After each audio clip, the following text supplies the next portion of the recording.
All Things Unexplained. Hosted by Dr. Mounts. Let's face it, we were always ready to roll without him anyway. CJ Derringer. Ain't nobody perfect, right? And Smitty Neebs. I've never planned out hardly anything my whole life. I just freeball. Featuring Cajun Man. I'm just old nobody, somebody looking for somebody.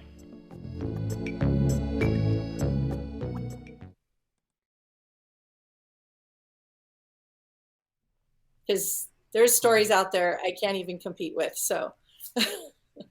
Right. Well, has your cousin spoken out on the incident? Well, my cousin is religious and is not going to ever, I don't think. So that's not going to happen. And we've kind of fallen apart a little bit anyway, so we're not really talking. I've thought about reaching out to him, but I think he would be uncomfortable talking about it. Yeah. Well, we sure appreciate you sharing your story, and that story of driving from Oregon to California is very mild compared to what you're about to share. So why don't you take us on the trip? Take us to Paris, correct? That's where the first... Yes, that's when it started. And before I get started, can you just tell me how much time I have so I know how to gauge the long or short version? Is this an hour show? We're going to try to keep it under 2 hours. Okay, great. So that I can go into more detail then. Yeah, okay. Absolutely. Okay, so do you want me to just start and then I'll take some breaks if you have questions, or do you want me to just launch? Take a few breaks because I do have a couple of questions. Okay, great. Okay, so we'll Paris. And we may have some listener questions along the way if you're okay with that, Oriah. Oh, yeah, I love questions. That's great. Awesome. So, story takes place in Los Angeles. I lived in Marina del Rey, California. It was fall of 2010. And I had just started dating my husband now. And we had just moved in together. And we lived in a little apartment. It was very sweet. We were both starting out. And I finished a divorce and I was kind of still going through that experience. And he invited me to go to Paris. I've never been. This is a great opportunity because I have 5 children. And, I don't get out much when you have 5 kids. You're not traveling a lot. So this was like a really great opportunity for me to go. So I went and we were there a couple days and I was in my hotel room one night. And the next morning we were supposed to catch a train at 7:30 a.m. and go to Versailles. There was only one train that was leaving. And we had to get up early and we had to, get out there and get to Versailles for that one tour. So I went to sleep, and in the middle of the night, I don't know what time, my eyes were closed like this, and all of a sudden my eyes went, I don't know if that's ever happened to you when you're sleeping and your eyes just open and just for no reason. I mean, that's really weird, but that's what happened. And I looked towards the window, my head was facing towards the window, and I saw 5 little grays, little alien. My brain didn't register that that's what they were, because that's impossible, right? Like, how is that a thing? And then that can't be real. That has to be a dream, but why are my eyes open? So there was this little moment of negotiation I was trying to have with myself, but I was like in an altered state already. So it was like I was in a different dimension with them. So I couldn't really move or talk. I was just stationary, and I just saw them, and I registered that that's what they were. And within that blink of that time, when I looked at them, then I blacked out.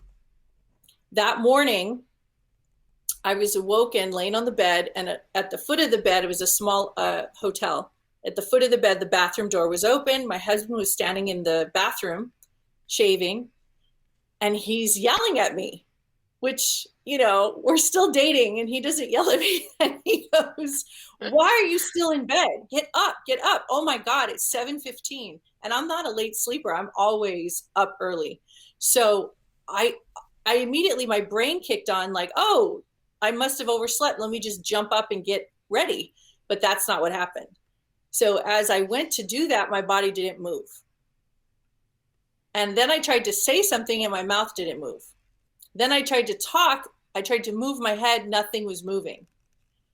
And he kept looking at me like he saw I was looking at him and he couldn't understand why I wasn't responding to him. So then in that moment, I realized something was wrong with me. So I stopped and I tried to like really try to focus on how come I can't talk or move? I was like paralyzed. And as I tried to force myself like to move, I got so scared. I had this jolt of adrenaline that like burst through me. And I realized there was something wrong. And in that bolt of adrenaline, I managed to sit up. And it was like sitting up this really giant being, like this 2-ton being. It just felt really, really big. And so I got up and I sat there in bed and I couldn't talk. And he goes, "What's wrong with you? What's wrong with you? Come on. Look at the time. We're not going to make it. You still have to get ready." Oh my God. He freaked out. So it took everything in my power to swing my legs over the edge. It took everything in my power to walk to the bathroom. I had to, it was like I was moving underwater. I had to move. I was trying to move so fast and it was barely real time. He's getting ready. He's almost ready to walk out the door. I barely have my clothes on. I'm not even totally dressed and I can't even speak yet.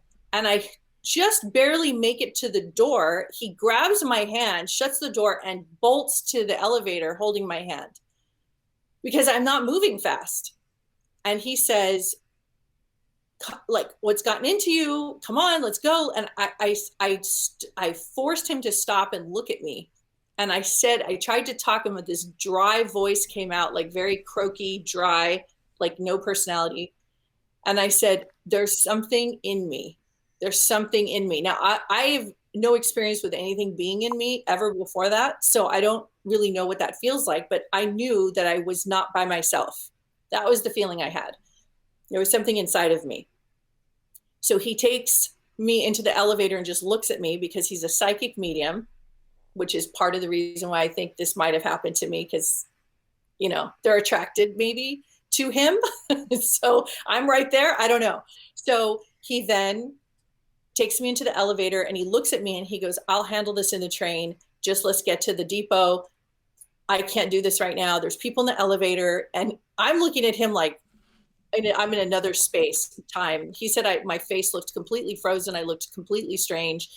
So we get to the depot. He forces me to the ticket counter and I'm just barely keeping up with real time. He buys the ticket. We run to the train. He's pulling me the whole time. I feel like 10 tons. I can't even barely move my legs. I can't even talk. I keep trying to tell him there's something in me. There's something in me. So we sit down in the train across from each other. And I remember him in his I had a little navy blue like pea coat and he had like a dark black pea coat and he just sat back like this and he just looked at me and he goes, "Okay, let's get to the bottom of this." He goes, "If you have something in you, I'll know. And I'm going to ask a lot of questions. And if those answers come back the way I think they could, then you might have something in you. So let's see." So he started asking me questions with, "What's your name? Where are you from?" And I felt my mouth moving and I felt and heard words coming out of my mouth. I couldn't really hear what was being said. And I just saw his eyes getting bigger and bigger and bigger. They ended up talking. Riz and the being inside of me talked for 20 minutes straight. And I've never seen my husband's face look like that. It was fixated, totally engrossed. He couldn't believe what he was hearing. His eyes were huge. And then I remember towards the end, he said, "Well, then how do you cloak yourselves?" And then an answer came and I heard the answer and then they left. I fell back in the chair and came back and I started crying because I didn't know what happened to me and I was scared. And I came back in and looked at him and he started telling me what happened. And I told him about the cloaking thing, but they both of our memories were wiped in that instant. So we couldn't even remember what the technology was. We just remember them telling us what the technology was. And he says, "Well, that was the single most profound experience I've ever had." He said, "That was truly an alien. And you definitely had something in you and now they're gone." So he moves on with his life, but not me because I'm told, you know, Like, this is not an everyday thing, and I'm not okay with it. And I can't just go to Versailles and act like nothing happened. But that's exactly what we had to do. Little did I know that was the beginning of what was about to happen. So when I came home, nothing happened for the rest of the trip. I tried to get my bearings and act normal again, but I was a little messed up from that. I didn't really know what to do with that. He didn't really talk about it. I don't know why. He just thinks those things are kind of normal. So I guess. So I end up going back home, and it was the next day. He was sitting on the couch, relaxing. We were just kind of relaxing from our trip. And I was walking from the kitchen to the bedroom, going through the hallway, and I heard a voice, and it was the same voice from the train. And the voice was in the back of my head. And the voice said, at 7:30, you will lay down and we will perform a surgery. Okay, so let me pause there for a second. First of all, I don't have voices in my head. So this was a very loud, clear audio. So that's the first time I ever heard an extraterrestrial being speak to me, ever. So I stopped, froze, and I looked at my husband. I told him what just happened. And we just looked at each other like we didn't know what to do about that. And I said to him, well, I'm not going to go to the bedroom at 7:30, and I'm not laying down. I'm going to get out of here.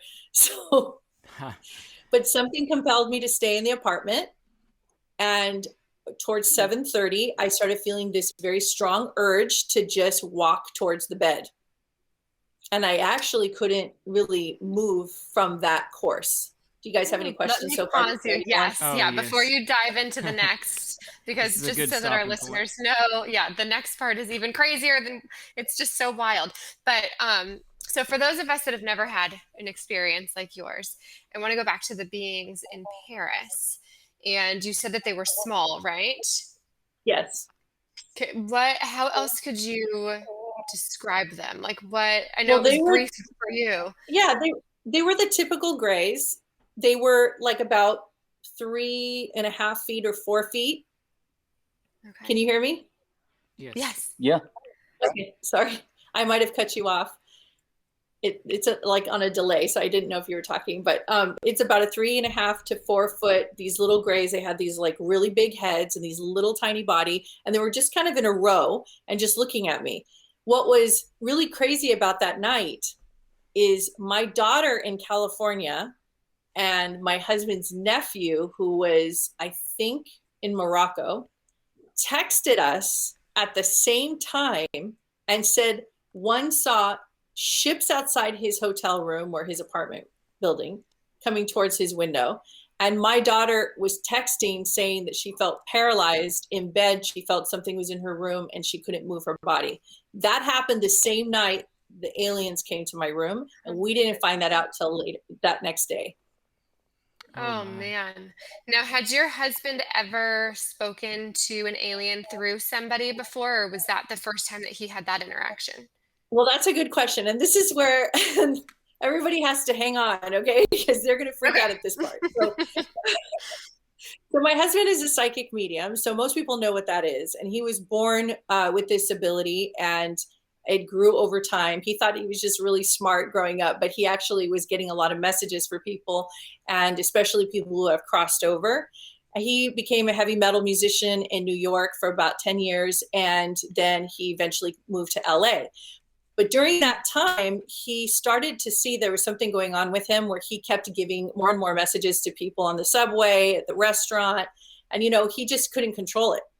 And so you have to picture this tall, like 6'3", long-haired, heavy metal, like hairband musician is giving messages on the subway to somebody about their sister who's talking to them. So that's what happened to him. And then he started to go into this place called trance channeling, which is where if you keep going with psychic mediumship and you really just surrender your body and completely let go, and you have a good heart, that's the key. You have to have a good heart. You have to have a really balanced, psyche, because there's many different things that can come into your being, from interdimensional space. We don't know who can come into you if you leave yourself wide open, as some people know with astral projection and things like that. So when you do that, you have to have like kind of discernment to know that it's high vibrational, whoever is coming through you. So he started doing that before he met me. So he was giving messages to people with other beings speaking through him. Now, I know this is the part where some people might click me off, and that's okay. You can do a lot of research on our website. We explain everything. And by the way, this is one of communication beginning of time. It's been documented. So this is not unusual or weird. It's just, it's considered non-religious. So religious people really make it sound really, really bad. So I get it. Anyway, moving on. So he had this ability to communicate, but he didn't communicate technically with what I considered aliens. So he connected with people that have lived here on the planet at one point in their lives and then had crossed over and have become like a higher guide and was giving people personal messages. So over the last 10 years, he has given thousands and thousands and thousands of messages and in gatherings, you know, in art and internationally, to a lot of people live. So he's very validated. He's considered one of the top trance channels of our generation now. But at the time, that's all I knew. I was just starting to understand what he was doing. So to him, this was more like, yeah, I'm familiar with what's happening. Just go with it. Right. I'm not familiar personally with it, so I wasn't as comfortable. You know, Oriah, so much of the subject matter on our show really crosses over, and we've dealt with this term synchronicity a lot, and it's amazing the synchronicity that pops up obviously where we don't expect it. Is your husband familiar with electronic voice phenomenon, or are you familiar with electronic voice phenomenon? I am finding out about it recently. I've had trans-channeled experiences where I have actually felt electronic box in my voice box, and people have heard me speak electronically many times. So I didn't know that was a thing or what it was. And I don't know if we're even talking about the same thing, but I'm recently finding out that there is a phenomenon where they put a voice box. Is that what you're talking about? Well, not exactly, like a translator? But we had an electronic voice phenomenon researcher, expert on the show one time by the name of Gary Arnold. Now, electronic voice phenomenon is the utilization of electronic devices to record voices around you that you may not hear without the device, but you hear them when you play them back. And older devices seem to work better. Interestingly, you know, this kind of took off around the invention of electronic devices, and at the time, mediums were quite popular and such as a way of connecting with spirits or beings on the other side of this life or in other dimensions. So a lot of this really has parallels with what you're talking about. But one super interesting piece of synchronicity, I think, is that here you're having these alien experiences. Our guest, Gary Arnold, revealed that the voices he was able to record on his electronic device, which most people think of traditionally as ghosts or spirits, they revealed to him that they were actually aliens. And so it just seems like a really interesting crossover with a lot of your life there. In the 60s and 70s, there was a documentary, an Italian documentary called The Friendship Group. I believe that's the title, and correct me if I'm wrong. I'll correct it if I am. They documented this phenomenon with a group of aliens called the Friends, who happened to have come through my husband recently, and that's how I found out about them. We have them recorded and placed on YouTube. You can listen to them. But this group came through electronic devices like you're talking about, and they documented it, recorded it, and made a documentary. So yeah, I've heard of this phenomenon for sure. There's definitely, they'll find any ways to communicate. And I make jokes all the time, like, you're being communicated with when you go watch certain movies that are being channeled by the screenwriter who's writing it, or the novelist, who's writing their novel, you have no idea what type of influence or communication is coming through those types of channels. And sometimes you'll hear extraordinary, like musicians or people playing an instrument, and they feel like they are just levitating off the stage and something's taking them over. Sometimes that is them tapping into those dimensions, and it's kind of like the veil gets thinner and you feel that vibration of other beings. There's many different ways. Right. Some might say the music gods are real. True. Really? Yes. Now, we have a listener question, and I say the music gods are real because that's actually references. Like I said, synchronicity just keeps popping up with this show and our guests. We had another guest who wrote a book called The Baseball Gods Real, but he's also working on a book called The Music Gods Are Real. And it's very much about that sort of experience that you're referring to. Right. There. I have a lot to say on that topic, being my husband is a musician, and I have some theories about the people who have come through, the big icons of our life that have left massive lasting impressions on us, that have changed our lives, and we're not the same people because of them, and they're just simply musicians. I believe they're a part of a soul group that are here to raise and elevate and to also help people feel comforted. And, you know, some people get comforted by heavy metal, some people like pop, some people like classical music, but it just depends, you know, like many people think maybe Beethoven and Mozart were touched, you know, they had a special connection, and many different artists, you know. Right. Sign me up for that concert, by the way. That's an awesome conversation. Me too. So we do have a listener question, and I want to comment on the music, the musicians that have gone on, you know, to the other side. I have a very short list of musicians that are dear to me that I really, really want to see before they pass on. And I've actually had concert tickets before where musicians before the concert have literally went on their deathbed. And so it's really sad. You know, I know I won't get to see all of them, but I hope to get to see and hear as many as I can. But Oriah, we have a mutual friend of a friend. Her name is Kelly, and she actually is close friends with someone that you are friends with in Malibu. And she had a couple of questions for you, if that's okay. Sure. So first up, Kelly would like to know, do you think the Welcome to Fresno sign was related to the Paris incident? For example, do you think they prepped you back when you were 23 for the incident in 2010?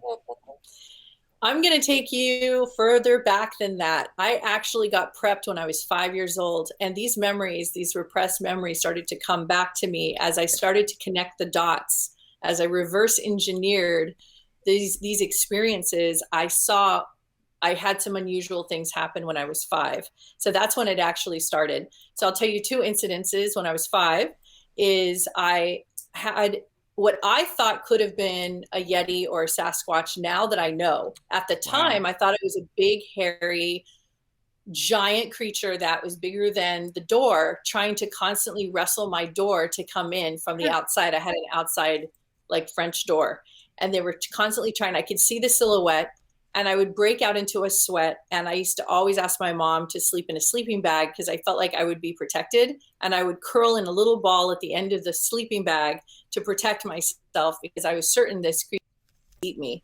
And it would come every night. And this happened for several, in my baby mind, it felt like months, but it could have been a couple weeks. It was absolutely terrifying. And then this, on another note, a complete opposite experience was the same time frame, same house. I was standing in the living room. I was 5 years old, and I told this story publicly. It's going to sound weird, but I'm going to go for it. Okay. So my mom was sitting there just watching me, and I'm doing my thing, just playing in the living room. And all of a sudden I got this tap on the top of my head. It's this feeling I remember. It stopped me cold, and I just stopped, and I stood straight up, and I walked to the center of the living room, and I was as straight as a pole, just standing there. And I looked at my mom with big eyes, and I started crying. She goes, what's going on, honey? Are you okay? What's the matter? And I said, God loves me so much. And I started screaming. And I felt this bolt of light coming from the top of my head. And I started spinning with my hands out, and I started spinning. I know it sounds like poltergeist, but just think positive. It was a good experience. Yeah. And I started crying because it was like my heart was just bursted open, and my mom was like, couldn't stop wrong or good or bad. And I just kept saying, there's so much love. I feel so much love. And I couldn't stop saying that. So that was the first supernatural experience I had. I've tracked it all the way back. I've even tracked it as far back as my dad. So here's what I found out about my dad. I have to tell you, this is a recent development. So my dad's father worked at Lockheed at he was very high up in the food chain. Oh, and wow. He was a designer and inventor with patents. And so was my grandpa, by the way, at Lockheed. CJ might know some of these folks. What? Yes, Okay. he developed patents for Lockheed. I'm telling you, synchronicity What? keeps Oh popping I know. up. Maybe we're related. We have to definitely talk after this. Okay. So okay. Wow. So he has my dad. There was a divorce when my dad was very young in the 50s, and he reminded me kind of a Dennis the Menace type. I use that reference because back then that's exactly what he looked like and exactly how he acted. So they put him in a behavioral center for boys in a military school until he was 16. When he came out, he tried public school. It didn't work out. Over like 3 months, he dropped out. And then he went into heavy religion when he was about 25, like really severe, like hiding. He had me when he was in his 30s, and he was very loving, beautiful man, dark blue, purple eyes, very serious. He was a Libra, so he was very lighthearted, but he was very intense, and he only cared about the unseen worlds, UFOs, aliens. Don't believe everything you see. Don't just take the propaganda the teachers are telling you. I'm in the 4th grade listening to this in the early 70s, early 80s. He was acting so strange all the time. I thought for many years, I thought he was autistic. As I got older and that term started to become more common, I thought maybe that's what it was. He would have a lot of social anxiety, having a hard time connecting to people, but he always looked like he was very tuned into something. He was not dreamy. He was very hyper-focused. It was the opposite. It was like an eagle. It was like a bird. It was like the way those eyes go, like really intense. That's how he was. And so imagine having a dad like that. It's just really weird. But like I somehow got used to it and learned how to be around him, and he could only really be around me. So he would tell me more things, but I don't know how much he's told me. All I know is growing up, I was told constantly not to believe everything you see. I just kept hearing him my whole life telling me, it's not real. It's an illusion. All of this is an illusion. And I'm like, there was a time when I thought maybe he had done a lot of drugs, but now that and he didn't, but like now that I'm looking back and connecting dots and learning about the 20 and back and learning about, the secret space program and understanding, just everything, and watching Cosmic Disclosure on Gaia and Emery Smith and David Wilcock and Corey Good, I'm like, wait a minute, these stories are very familiar.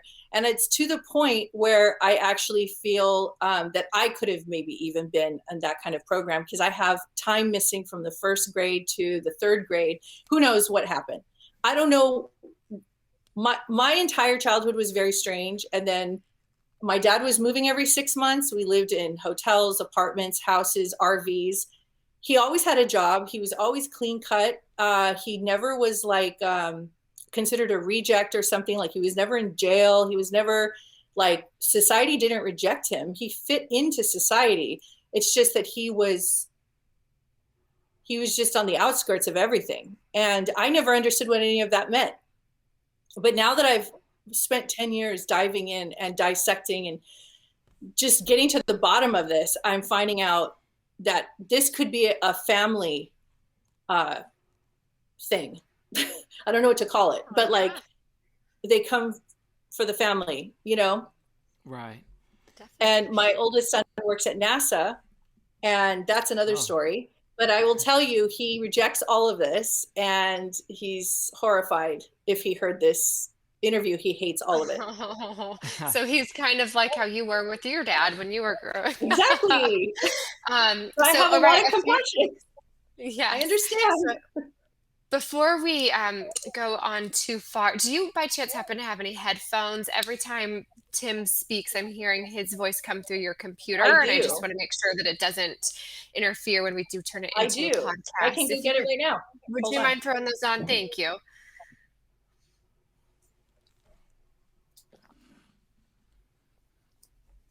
And then we'll get to Kelly's question about cloaking, because I had that same question.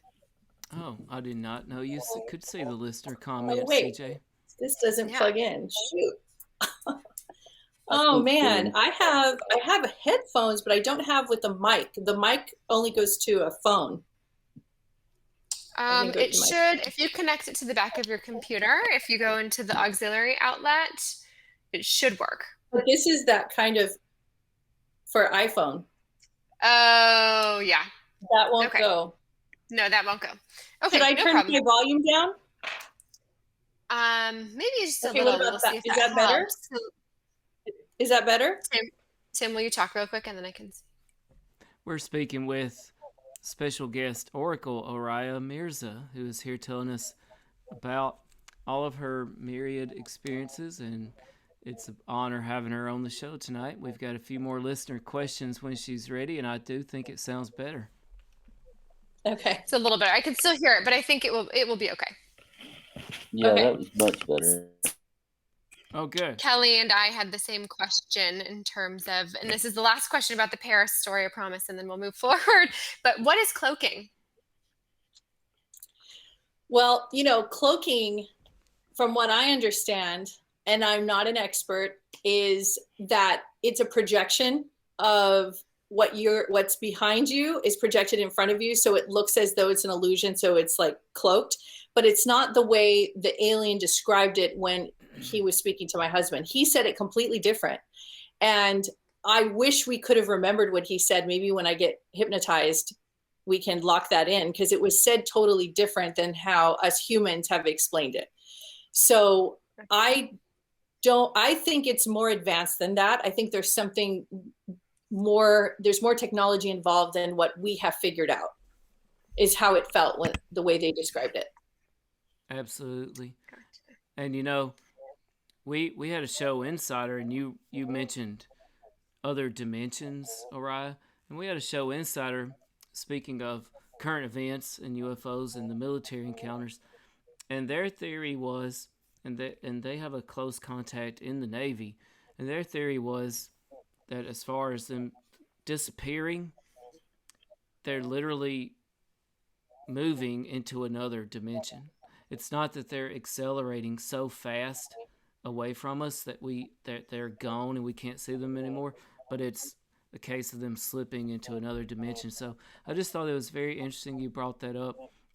We're seeing a lot of commonalities here with so many things that we've dealt with in the show, from the past, decades ago, to the present, to who knows what we're going to find out in the future. And I just think it's amazing. So I did have a very important question for you that I wondered, Oriah. The alien inside of you, did they happen to have a name? I have to ask my husband. I've never asked that question. I don't know why I haven't asked. I guess that didn't stand out for me. What I do understand about names with aliens is sometimes they will give you a name to humor you, but it's not for them. It's not a name for that they call themselves or that they need to call each other. So they do it because they know we need that identification, like we need a name. So there's times where aliens, if you ask them their name, they'll give you a name. I don't know if it is their name. It's just what it gives us a sense of comfort, I guess. And that makes sense. I'm a Marvel Comics fan and a Marvel Cinematic Universe fan. There's actually a cosmic being in Marvel Comics called Galactus. Smitty may know of this being. And anyway, Galactus in the comics, whoever is looking upon him, they see him in terms of their own culture and society. So everybody sees a different thing when they actually look upon that cosmic being. They actually all have different names for him too. So that's pretty interesting, and I could totally understand that. We did have another listener here, question here real quick, if that's okay, from George Winters. They were fascinated with your story about your dad. I think that's fascinating too. Holy cow. And if they know somebody that CJ knows that works there, it would just be mind-blowing. But George Winters wanted to know, did your father's experience, do you think that played any role, his interest, do you think that had any role to play with your future interactions? And did your dad, as far as you know, ever interact with aliens? Well, the first I want to say is no, I didn't see any correlation at all. And I didn't see how I never saw him interact with aliens. That's the first answer. But to go deeper, I would like to say that it is possible. Of course, he didn't tell me. And he always looked like he was holding information back from me. He always looked like he wanted to tell me something that he couldn't tell me his whole life. He was like that. And then as far as the correlation between us, I don't think there's any accidents. Now that I know what I know and the kind of intense research that I've done on this subject, and also just my own myriad of downloads, I can see the correlation that we're all connected. I see that this is, my dad, myself, my grandfather, even my son, this is a soul group that are here to understand this type of technology and to help with, personally, I think it's to help with humanity. In my case, that's what I'm doing with this information. Well, I've got a question. What was the voice? What did it sound like? Did it sound human? Did it sound... I'm glad you asked that. I'm glad you asked that question. Moment that I actually got connected to feeling and sensing and experiencing and a voice outside of our earth realm. So it was very distinct for me, and I'll never forget it. So it felt like this very large, looming, like round voice, not sharp or pitchy. It was like earthy sounding, like it sounded wholesome. It didn't sound dangerous. And it sounded like a male energy, and it had a very calm resonance, very like slow cadence in the way they spoke. It wasn't unusual sounded. It kind of matched my own vibration. Like almost I could say I would have known this person, like if it was my grandfather or something. Like it almost could, it was familiar. Now, you think that you actually heard the voice with your ears, or were they speaking to you? Well, mind to mind. This is a little, sorry if I cut you off. Did you say anything else after the ear? No.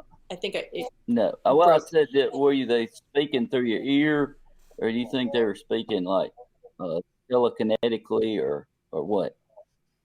They were definitely speaking through my inner ear. I heard them internally. How I have attributed to some people when I want them to have this experience is if you close your eyes and imagine your mom saying your name. Yeah. Sounds like that.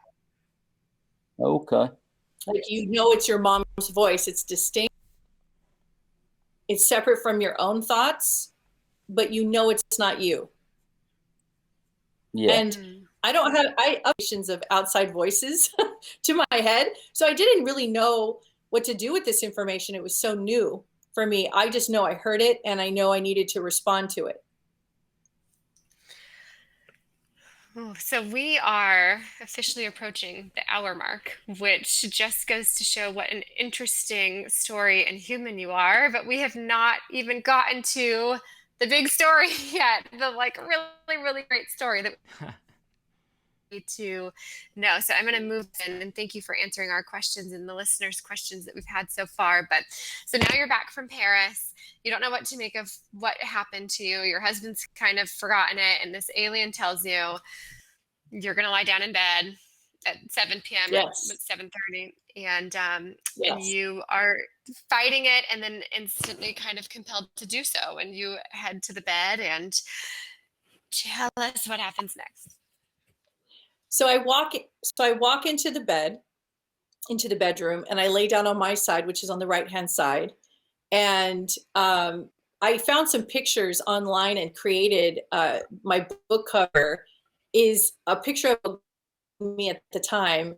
And it looked, I just created, if you look at the image or you'll see how it looked, like the way I saw myself, how I felt in that moment. So I laid on the right side of the bed, and I laid down perfectly straight and still with my hands down by my side, feet straight ahead. And I felt like I didn't have a lot of say in this, but this felt very like rote, like I had to just do it. It was just something compelled me very strongly.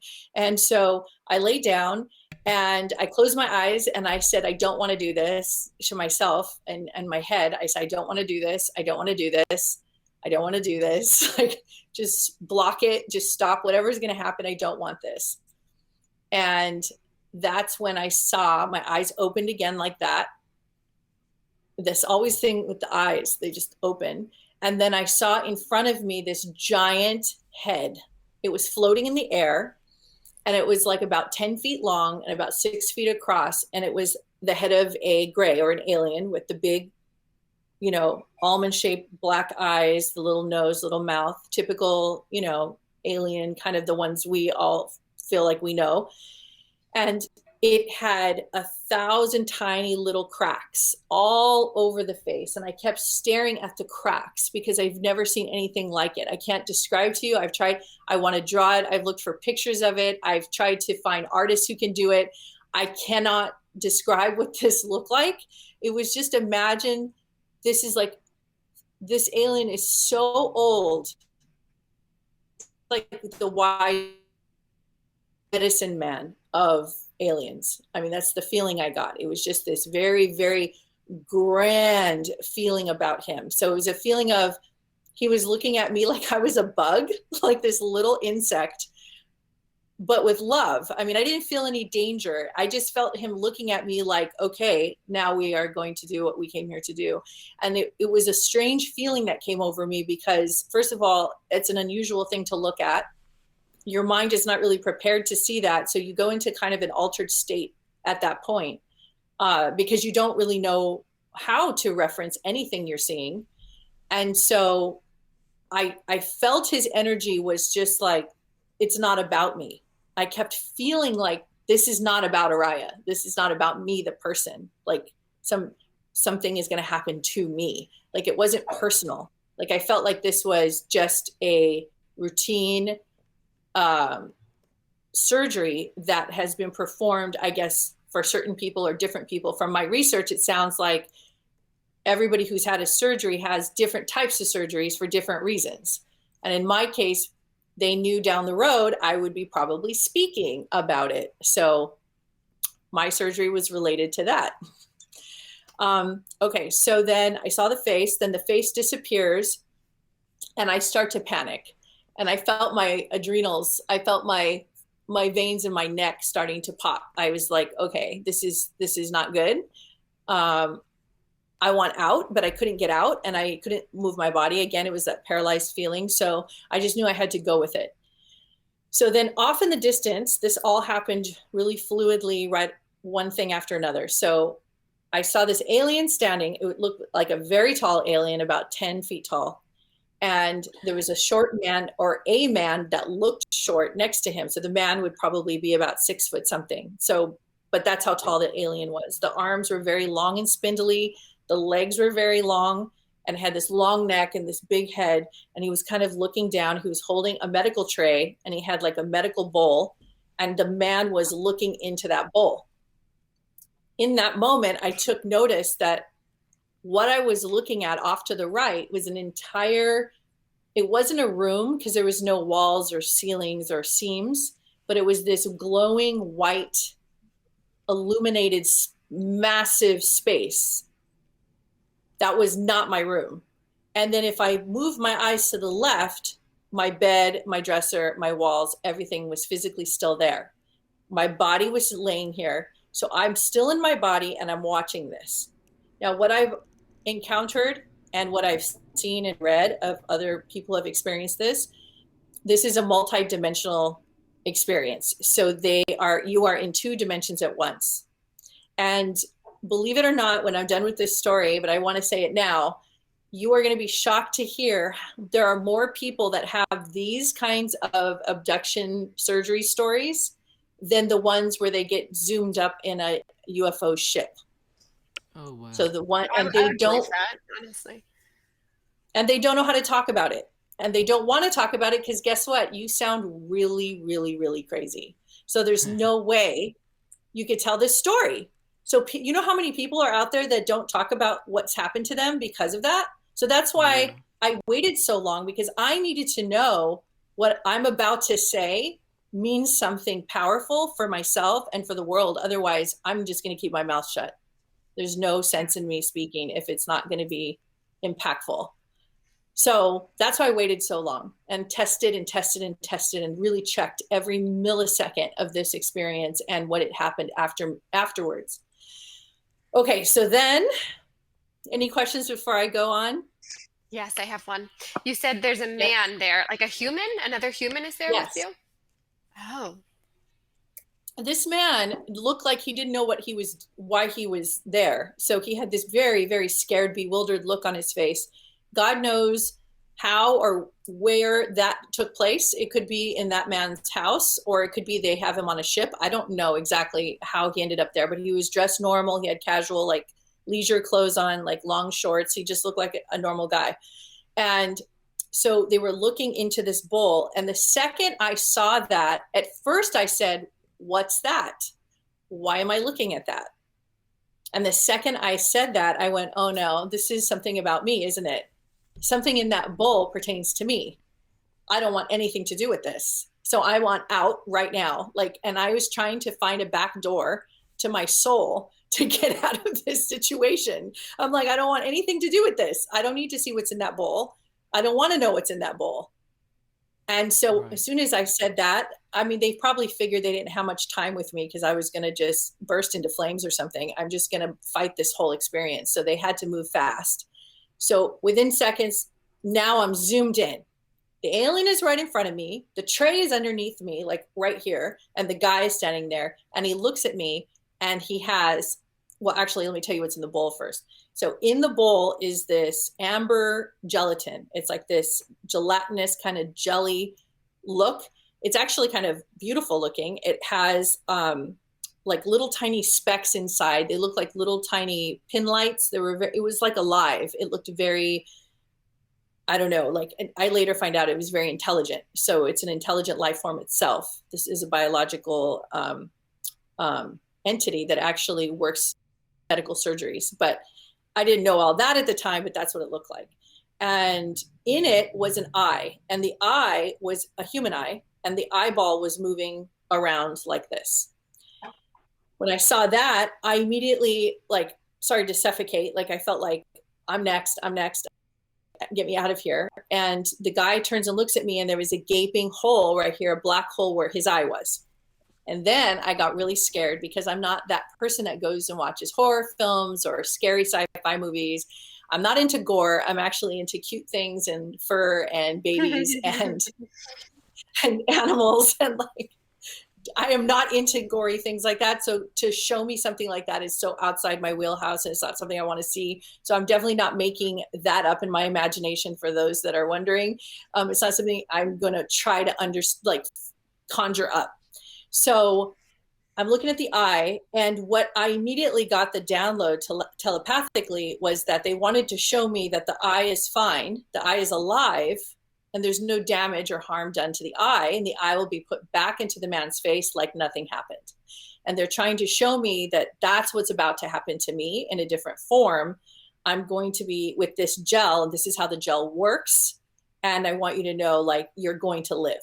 Basically, that was the download. It was an instant, fast download. And before I even had a chance to have an opinion about it or to get out of it, I immediately was swept into, and I'm still laying in the bed, but somehow the part of me that's either still in my body or a half outside of my body, whether it's my astral projection self, my non-physical self, or maybe it was my physical self, with aliens, extraterrestrials, they work with everything. They'll do virtual reality experiences for you. Like there's no technology that is off limits to them. So is there a question? No? Okay. I don't know exactly how they did it, but there was a vat, a giant, like it was about, I would say 6 feet, 7 foot tall vat. It was a giant vat, 6 feet across, 7 feet down, like a barrel. And it was full of this material. And I saw it, and it was so much of it. I immediately knew that this was not good, and this was for me. And I knew that I had to leave my body. I had to I felt death was imminent. Like this was just, I wasn't going to make it through this. And at that time, my husband walks in the room, and all I wanted to do was jump up. All I wanted to do was get up off the bed and leave. And I couldn't move my body again. I was paralyzed, but I felt him come in and lay down, and I felt his energy, and I felt how he was very robotic. And it was almost like they had brought him in and laid him down. And so I said to him, help me, help me, help me. Like I was trying to talk. And he said, they are benevolent. They're here to help you. This is an upgrade. It's okay. He said a version of that like 3 times in this very monotone, calm voice, which made me very skeptical and really more scared than ever, because now I felt like they took him over. So now I'm really doomed, because now my husband can't even save me. So they start putting my head first into the vat. And as my head was going into the vat, I started to feel it go up into my nostrils. And the second it hit my skin, which is interesting because I could feel it, it was wet, and I felt it was a little bit cooler than room temperature. And it felt that consistency. It's a little bit softer than Jell-O. It was more like pudding almost, but without the hard parts. So it started to go up into my nose. The second it went into my nose, I absolutely freaked out. I was like, there's no way. I can't believe I feel this. I don't want to feel this. I'm not doing this. And I start to try to pull away and like scream. I couldn't scream. My head goes into the vat. I feel it going into my eyes, into my nose, into my ears. And by the time it went to the back of my throat, I started choking and gurgling because I felt it going down, and I couldn't take a breath. I couldn't breathe. So in that moment was the single most fearful moment of the entire experience, because in that moment I felt like, for sure, this is death right here. This is where I die. This is the exit, because I can't breathe. I could feel it. It's happening to me right now. I feel it in my physical body, and I can't breathe. So I heard myself making gurgling noises. My eyes rolled to the back of my head, and I started convulsing, and I started flopping like a fish, like this, on the bed. And the whole bed was bouncing up and down, and half of my body was falling off the bed in convulsions, because my mind thought it was dying. That's the best way I could explain it. It's like a drowning victim, or, my body was reacting. And so I thought I was dying. This was my last breath. I was fighting for my breath. And then this feeling came over me, like, just surrender. You're going to be fine. You can breathe in this. Just, there was no words, but there was the feeling. Like, just breathe, just relax. And then blackout. Then come to, I'm laying on the bed straight again. I don't know how much time had passed. It felt like it was right away. And somehow there was a way that they were able to show me, because, it's not the same dimensional way we see our north, east, west, and south, like the way our rooms are constructed. That's not the way they were showing me anything. So there was no measurement system. I don't see like a table and then a tray and then like a wall. So I don't know what direction I'm in. So I felt like I saw the wise alien standing behind my head. And then there was a couple smaller ones next to him. And then this is where it gets really, really weird. Do you have any questions before I go to the next part? I have one question. I have lots of questions, but I'm going to stick with one. Do you recall tasting or smelling anything when you were lowered into that vat? Did it have anything that you could relate it to? It was only, I didn't smell anything. And I didn't taste, only could feel the coolness of the sensation and the wetness. That's all I could experience. Wow. Starting to go into deep shock. And we're speaking to... It was fight or flight at that moment. I was checking out super fast, and I was going to leave my body. Like, this is it. I'm not sticking around for this. It makes sense. Like an animal who got caged and is about to get killed.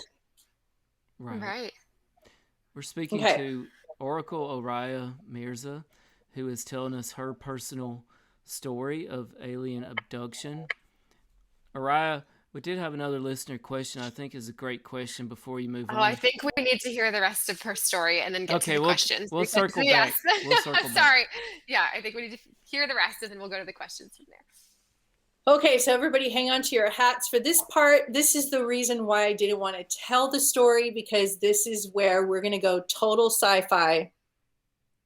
And this is where you're not going to want to believe anything I'm going to say. So I apologize in advance. No, I'm ready.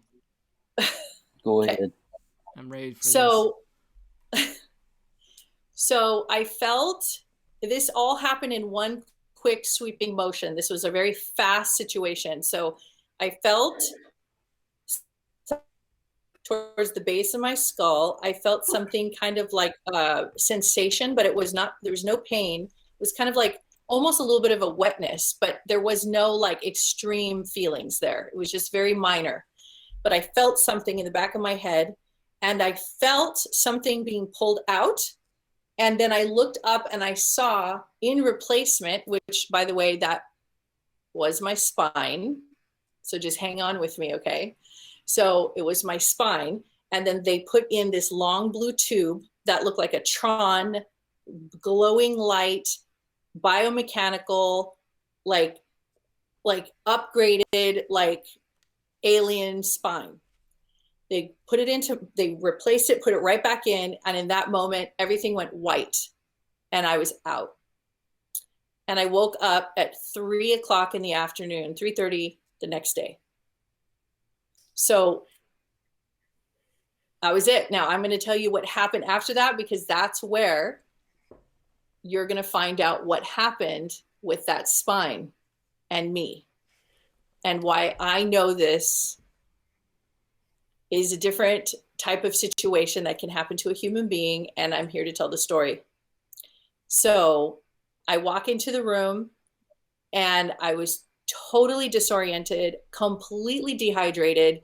Mouth was dry, eyes were dry, hadn't touched a drop of water. My husband's sitting on the couch. He's fully dressed. I realized that it must be later in the day. I was kind of panicked. And he looked at me and he's like, "Oh, you're up." And he's just getting to know me. I know, but I don't sleep till 3 PM. So I'm up at like 6:30 to 7:30 a.m. every day. I had kids, like I don't sleep in like that. So he thought something was wrong with me. He wasn't sure. And he goes, "We got to get out of here. Let's just leave. Let's just go for a walk." And we live by the beach. So he wanted to just go get a coffee and maybe an ice cream and walk back. Simple, normal activity. I wasn't really talking that much. He takes me by the hand again. And now this is becoming a thing. And he walks me down. I'm very quiet and I'm walking really funny. Like I'm walking like one foot in front of the other like this. We are walking. Everything was in Technicolor. Everything was crisp and clear. Everything was bright. My hearing was so articulate. Everything. I felt like I was 10 feet tall. I didn't know what I was walking on. I didn't know I was a person. I didn't know if I was a human. I didn't know what I was. I recognized Riz. I knew he was my partner. And that's all I knew at that time. So he takes me, we go to the ice cream store. We're looking at all the ice cream and he orders his ice cream and asks me to order. So I just stare at the case and I'm just looking at how all the colors look. I'm just looking at the colors and I'm just don't know what I'm supposed to do. I don't know what he's expecting me to do. I just am looking. I guess that's what we're doing. We're just looking at this thing and I'm looking at what's inside those circles. And he goes, aren't you going to order your ice cream? What flavor do you want? And I just looked at him like this, like, what are you talking about? Flavor? What is a flavor? What do you mean flavor? And that's when he goes, okay, you know what? And I didn't say anything to him. I was quiet, but I just looked at him. And so he paid the lady. He turns around and walks me right back out. And he says, we're going back home. He says, you're not ready to be out yet. And I didn't talk the whole way. My eyes were huge, staring at everything. It wasn't I've seen everything for the first time. It was just that it was so much data. I was seeing so, it was like I was just absorbing data. So we go inside and I stayed in our house for 2 weeks. I did not leave. I couldn't see my kids. I couldn't talk to anyone. So I spent most of my time on the floor in the shower until the water would get cold. And then even then, or in the pool at the apartment complex, I would just be in water constantly. I had to be in water. I had to because that was the only way for me to calm my nervous system down and to calm my being. My heart wasn't palpitating. There was nothing wrong with me. I had no prior medical conditions. There was no concussion, no aneurysm, no blood capillaries in the eyes. There was no history of mental illness for myself, my family. Nobody's been diagnosed. I'm not on any pharmaceuticals of any kind, never was. I was just a normal Southern California mom with 5 kids doing my thing. I actually had no idea that any of this could happen to a human. So I'm in the shower. I'm not thinking there's a psychotic disorder happening. That's not what's going through my mind. What's going through my mind is I'm in awe of what I'm experiencing. I'm in awe of the water hitting me. I'm in awe of the conversations I have with my husband or my boyfriend at the time, or like any food I eat. Everything was like I was in awe. I was just in awe. So like if I ate, like, let's say this compact, let's say it's like, I don't know, bread. I would take it like this and I would go like this. And I'd eat it like that, like, whoa, like it was like that kind of experience. And that went on for 2 weeks. In the middle of this, I start to get a sense that maybe this shouldn't have been happening to me. Like maybe there's a different way I should be acting right now. I don't know where that sense came from. It could be that there was a part of my psyche that stayed intact with my actual human body, that I recalled that maybe this is not how humans act, or maybe this is not how Oriah acts. So that's when I started asking questions about who I was. So I didn't have amnesia. I actually knew I had children. I just didn't know anything about them. I knew I had 5. I just didn't know that much. I had some current data points on each one. So I knew who they were in relationship to me. I knew how I felt about them. I knew how I felt about I had my mother figure and how I felt about her, and my husband and how I felt about him, my boyfriend. And that was it. It was just very basic and simple. So I never had a chance to get panic struck because there was nothing to get panicked about, because I didn't know anything was wrong. There was nothing that told me anything except the way people were acting around me. So when my husband, he kept trying to get normal, but I didn't know what that was. I didn't know what he was doing. He just was very, I could tell now looking back, he was very frustrated because he didn't know what happened to me.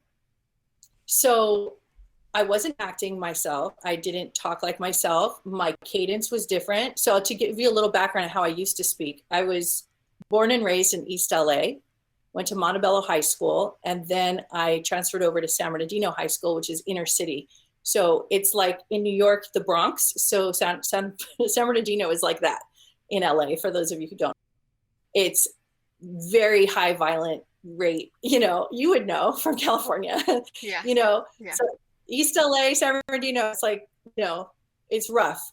So I grew up kind of in the inner city, and I had a dialect. The way I spoke was somebody who would come from that area. And Riz used to always make jokes about that when he met me, because he's never met anybody who talked like me. So it's just the inner city way of talking. That was completely gone. I was talking just normal English, flat. My sense of humor was completely gone. So I didn't know what was funny. I didn't know what made Oriah laugh. I didn't know what jokes or little moments you have between people. I didn't know. I didn't have access to any of that. I only just knew I was in this experience. I was in an experience. That's all I knew.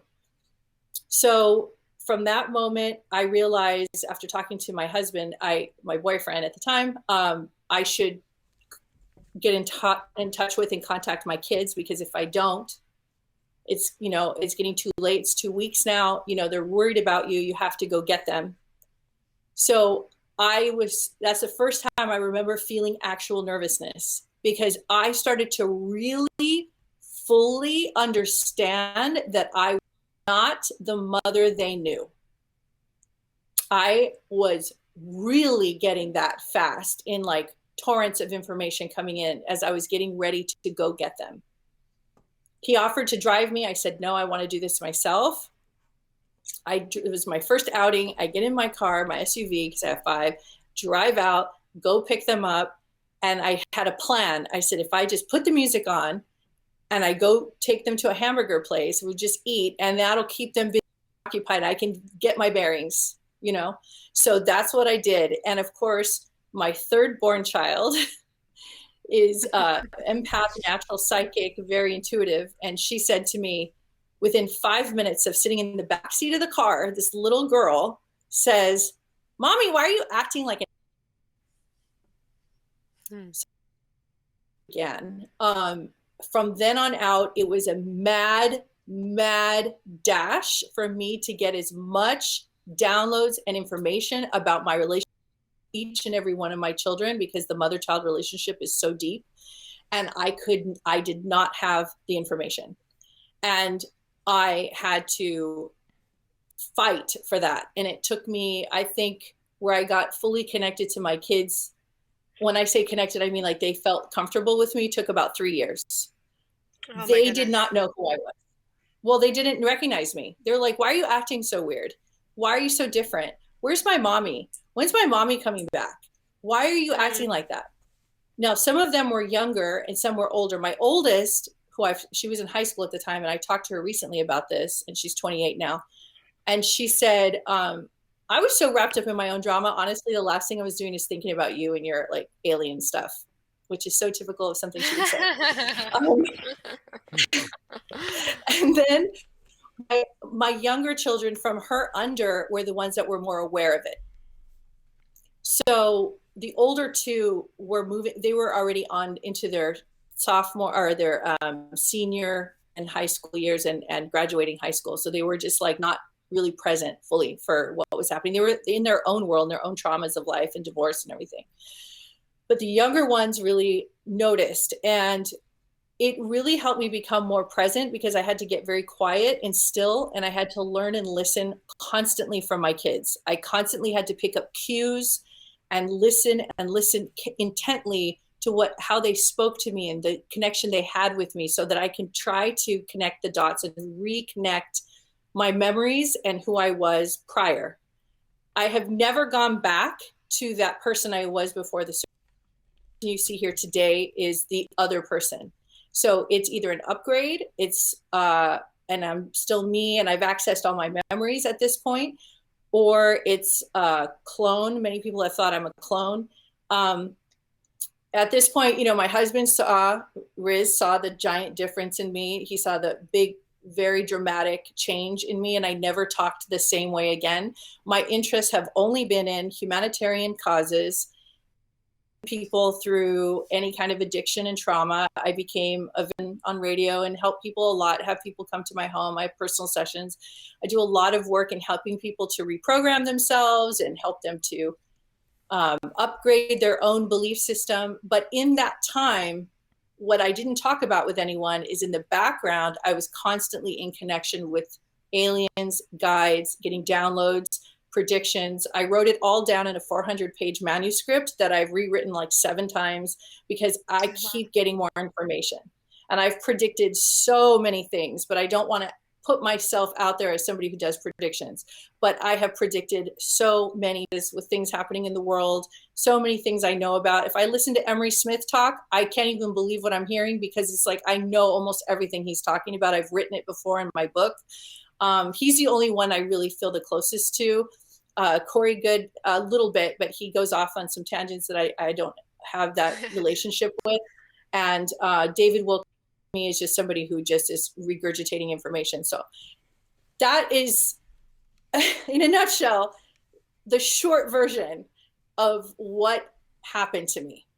So that's how I ended up here. That's how I'm talking to you now, because the person that's speaking is somebody who wants to communicate to the world. The person I was prior was very private, and I didn't really talk to people about anything in my private life. I didn't share that much information. I was to myself, more isolated, only child. So I wasn't really like an extrovert. So for me to be here having this conversation with you, this is because this new myself, the new framework is who's here. Yes. Okay, I'm done. You guys can fire away. Well, I just, I know I have lots of questions and we have listener questions that we want to get to. So exciting to listen to you. And like I said, I spent a lot of time watching other videos and just have seen who you have become in the past 10 years in terms of your just outtake on life and relationships and helping people and spiritual guidance and what have you. But let's start with listener questions and then we can all kind of dive in from there. So Tim, I think Kelly had another question, correct? Yes, she did. And this is a terrific question. Kelly wants to know, Oriah, and by the way, we're talking to Oriah Mirzah, relaying her personal UFO abduction experience. Kelly wants to know, why do aliens like the Greys or the Friends want to communicate with us? What is it about humans or our planet that attracts them to us? Well, that is a loaded question. I'm going to do my best to answer from what I know. Well, the fastest, quickest way to answer that is it is for our evolution. It is for the evolution of our species. Now, what I have come to understand, we are all together here, all of us humans from around the world, representing of species of aliens. That's why we're all so different. That's why we all have different backgrounds, different dialects, the way we eat, speak, and talk, everything. As you can see, there's big differences between us. And it's kind of like a mini version of what's happening in the galactic world out there with all the solar systems and the thousands and thousands of species that are out there. So we're kind of like an experiment that's here on the planet, and then we're all learning it's like ambassadors. We're all learning to communicate to each other. At the same time, learn to co-create, to build and create future worlds together. That's the key. So you see how well we're doing, right? Trying to communicate. It's like a bunch of ETs going, me. Like we're all trying to get our point across to the other person from your own room in your house to across the world. You can see the difficulties in that. And it's not because we're dumb or retarded, even though we feel that way, but it really is because we are coming from a different, our star seed lineage, our background is from different places, different planetary systems, different solar systems in this particular timeline. So what we're doing is we're trying to organize ourselves personally and individually and in group to become collectives where like a beehive where we could all communicate and be like, we can create organic growth. We can create something bigger. So we can create more. So we're not like devastating and killing our planet. Instead, we do the opposite. So the primary objective of most aliens are to upgrade the planet. There are other aliens that have different agendas and different dimensional. We're all operating from different dimensions anyway. That's a whole nother conversation. So the dimension I'm speaking about, you might have heard these terms, light workers, earth angels, people helping others, healers, psychics, mediums, empaths, people who have sensitivities, people who are humanitarians, visionaries, innovators, people like that are all in a dimension. We're all like the seniors of high school, and we're wanting to graduate this class. So we want to help everybody as much as we can before we leave, because when we leave, we're gone. This is it, so we're going to make the best of it in this timeline. And then there's other people who are, I consider the freshmen in the high school class of life, and they're throwing fits and tantrums and creating all kinds of drama and stories and violence, and they're just, killing the planet, whatever. And that's the stage of development they're in. And I know that this is a very general outlook for something that's very specific, and I can get more specific, but just to give you an idea of the feeling I get, and this is just a tap in the bucket from there's more to what I'm saying. I'm just giving you kind of a snapshot. Right. So I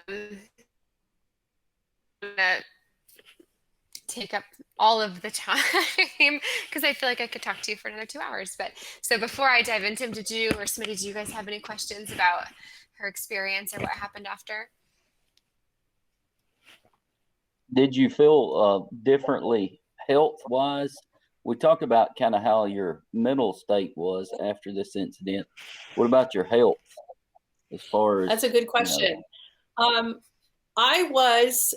So I'm going to take you back. So when I was in my early 20s, I was married for 7 years. I had 3 children, and I went through a really nasty divorce. And during that time, I started working and I started drinking after work, just to get through the divorce, to get through the pain. And I was not a drinker prior. So anyway, I'm drinking now, right? And I'm drinking to numb the pain of this horrible divorce and missing my kids when I'm not with them. And that's how I coped with it. And of course, that made my body super toxic. So I had already quit drinking by the time I met my boyfriend, but I felt very like I needed to detox big time. Like I felt like my insides were just full of heavy metals and just poison from drinking. So I had started a detox program to get clean again, like my body. So I was like, I went through vegan lifestyle. I went through raw food. I went through all these different dietary ways of eating so I can clean my system out, which I did. But that's when this happened. So I was in the process of already cleaning myself out. So they just helped. It helps the process along in the sense that you feel more supported. I feel, by the way, I just want to let you know, I feel every single day, I don't feel alone. I am flanked all the time with guides, aliens, angels, whatever you want to call them. I am constantly I don't feel like it's an entourage. I feel more like I'm in a room with a lot of people, and I'm just doing my thing at my station, and they're doing their thing at their station. So I feel very connected to a lot of beings all the time. And if I have any questions or I need to talk to somebody, a guide or an alien or an angel, whatever dimension I'm in, will come speak to me and give me answers or give me feedback to what I'm asking. So I'm in constant communication and constant communion with my quote unquote home planet or wherever I'm talking to. Right. Very cool. So I want to go back to that time in your life, if you don't mind. You said, you're getting over this divorce and you've quit drinking and you've met Riz, and he is a shaman and this spiritual guide, and he's really good at helping people with their breath work and with finding calm and with meditation. He's very big on meditation. So at that time, was he working with you on anything like spirit with transcendental meditation or any kind of like holotropic breath work that could have potentially induced some sort of natural trip in you? Well, my husband, first of all, he doesn't do breath work exercises. I have had those experiences with other practitioners, but he doesn't do that as a part of his practice. He's just a psychic medium and a channel. So he doesn't actually do anything outside of that. That being said, what I'm having has lasted uninterrupted for 10 years. And it has impacted areas of my life that technically you would think I would not want to interrupt, like my relationship with my kids, especially the younger ones. This is not an area that I want to mess around with. So it's not something that like I would come in and out and say, oh, I'm back. Oh, your mom's back. Like this was not a game for me at all. Who I was as a person. So I had to explore and go deeper into finding out why I was this person. So I went and did shamanic experiences. Already having the surgery, I started to go into shamanic experiences in groups, individually, so with plant medicine, so that I could understand more about what happened to me. And in doing those journeys, I opened all the doors. And I met ambassadors. I've disappeared myself. I've seen the blue grids. I've experienced everything. It's unbelievable amount of things I've experienced through those shamanic experiences. And that came after the journey, the surgery. So it helped me to organize and try to understand more about what happened to me. Yeah. And tell us, you mentioned that I think you mentioned that it was a psychic surgery. Is that what you called it? Yes. So can you explain that? I call it a psychic surgery because the 3D physical world, as we know it, the material world, there are people who discredit. So there are UFO experts or people who study alien phenomenon. They discredit anything psychic, which is so completely ridiculous in my world, because aliens come in and out of material all the time. So what happens when they dematerialize? Do you stop believing in them? So this theory that people have, that they do not hold the same credit or credibility to people who their physical body didn't disappear in front of someone. I find that very unusual that they stop there with their observation and they don't go deeper into extraterrestrial means higher intelligence, which means way beyond our understanding. They're also able to come in and out of portals, dimensions, like you mentioned, and they can dematerialize. So if you have that kind of, proven evidence by millions of people from the beginning of time that extraterrestrials can do that, what makes you think that a psychic surgery cannot exist?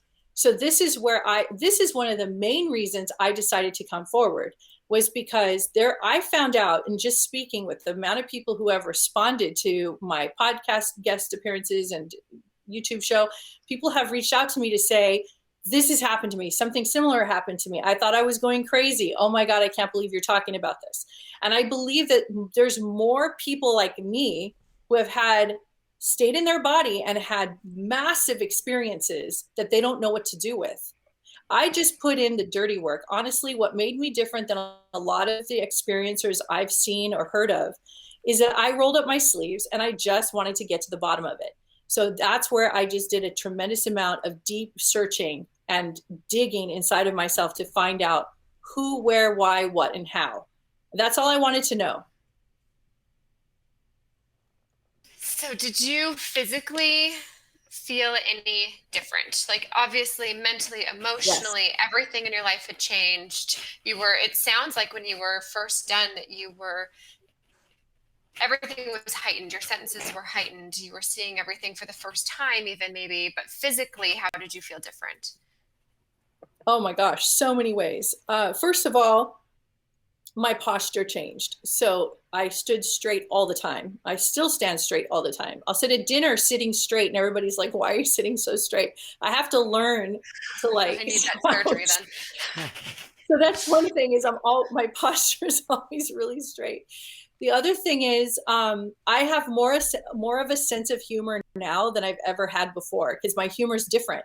It's coming from a different place. So I'm much more humorous. I feel better in my body. I feel I'm reversing the signs of aging as I get older. I just keep learning how to take better care of myself. And I've just learned how to live a more experienced and it just rejuvenates you.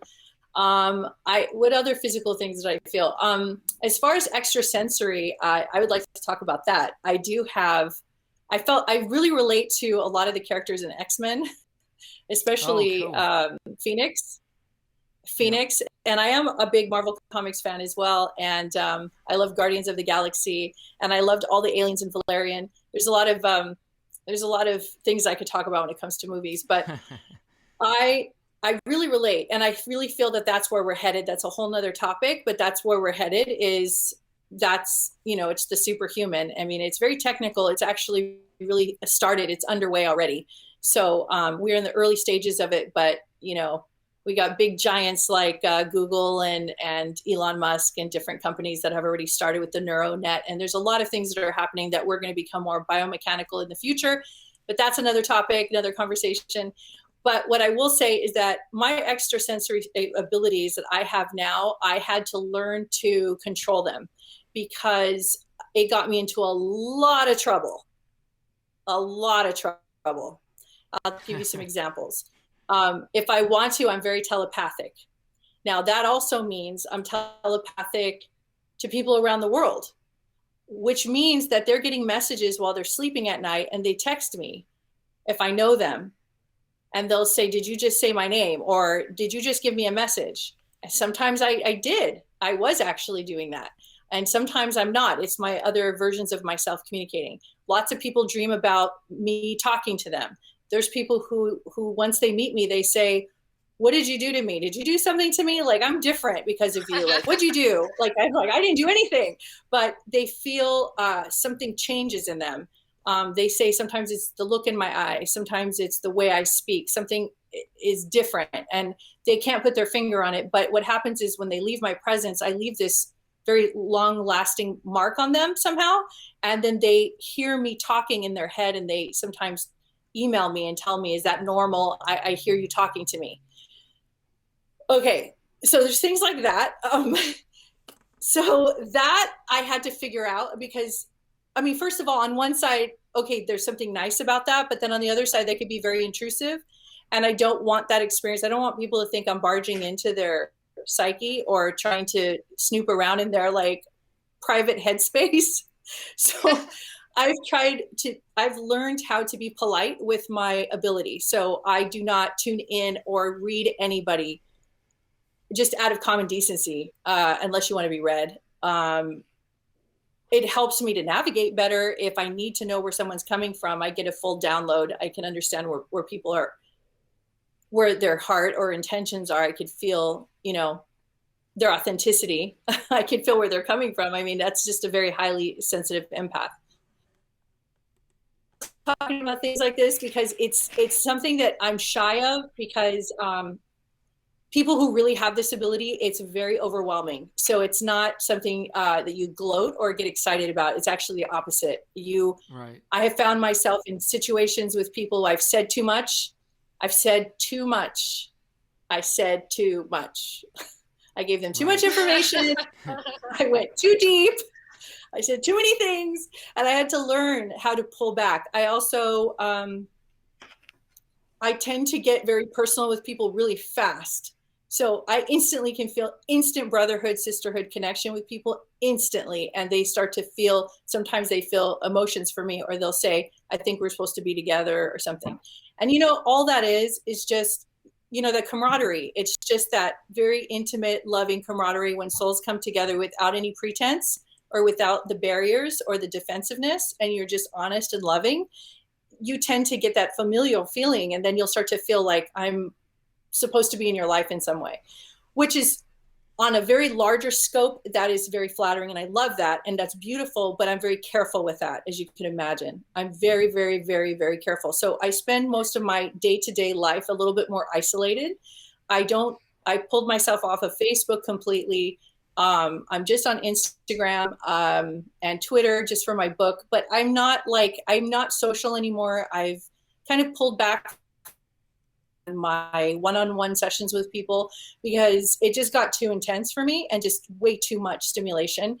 And I do have more impact, and I go out further in a more in a way people can receive it better by this means, which is through interviews like this or my book. That's just the way I prefer it at this point. So is this a bad time for me to tell you that I really like you and want to be your friend and we should hang out? I love that. I want to hear it all the time. I do. I love it all the time. I love, the best part of this is I feel connected to everybody already. And if they don't want to feel connected, if somebody is like, I don't want to be connected to you, I'm like, It's okay. You don't have to be like, peace out. Well, that's a good lesson. It's all good, all God, all general. Yes. So, with all of this, it sounds like in the beginning when it was happening to you, you were unsure and you were terrified and scared. You wanted out. You wanted nothing to do with it. Why me? Why choose me? But it seems like it's upgraded your life and you feel much more connected to the world and what possibly lies beyond in the universe.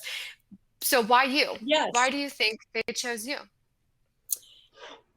I don't have a good answer for that, but here's the feeling I get, okay? Because I don't have the actual answers to a lot of these questions, because how can you? There's no final evidence to anything.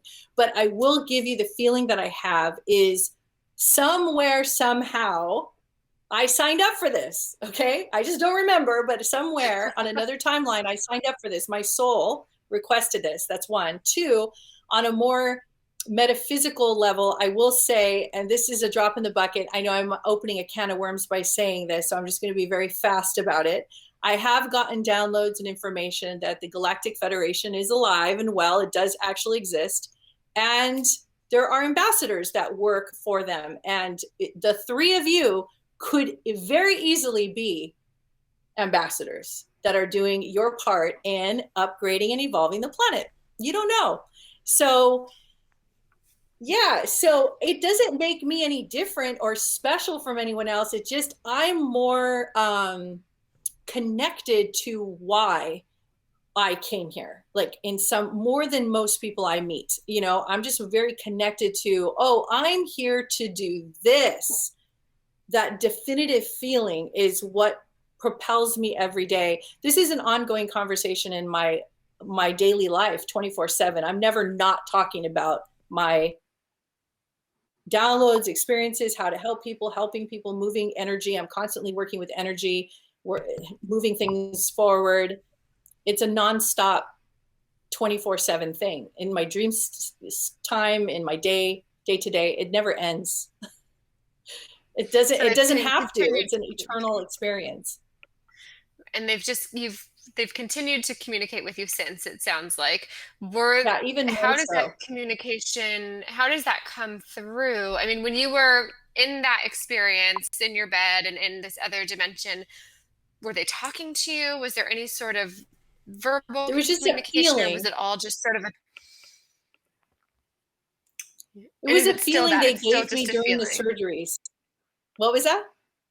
I'm sorry. I said, is it still a feeling, something that comes through you? It's not, are you hearing voices, or is it all a feeling? Well, it's now turned into, I can hear voices. It was for the longest time just a feeling. They would show me symbols. I get lots of symbols. I still do get symbols, but not as much anymore.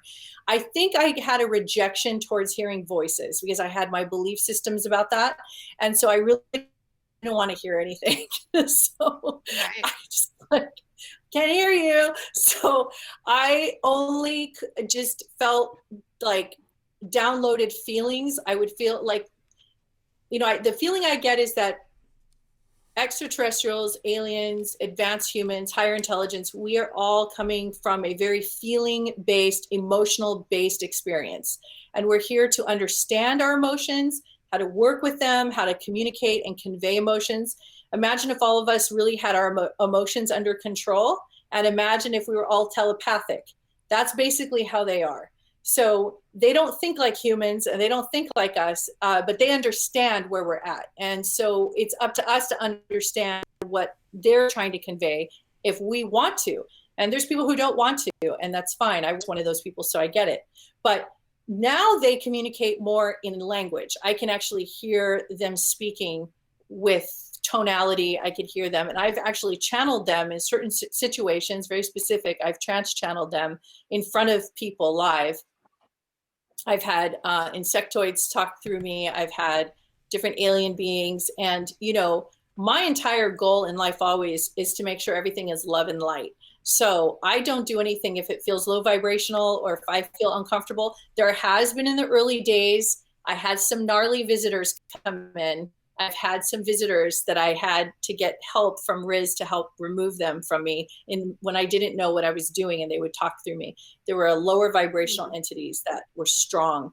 and took over my body. So once I had a few of those joy rides and I really got to see what that feels like, I had a more strict policy of whoever enters into my field or my realm. So I'm very careful and selective of what type of vibrations I'm working with and who speaks through me and when. But I don't make it a point to do trance channeling or to channel them. I find it distracting. I have some people had their lives changed because of it, and other people it blew their psyche. They were very disturbed by it, and they couldn't recuperate from it, so they couldn't be around me anymore. And it's the part of the process of being a speaker at this level to communicate. You take your risk and you take your chance, where you can be having a good time with someone, and then the second you step outside the boundaries of what they're willing to hear or accept, that's it, you're done.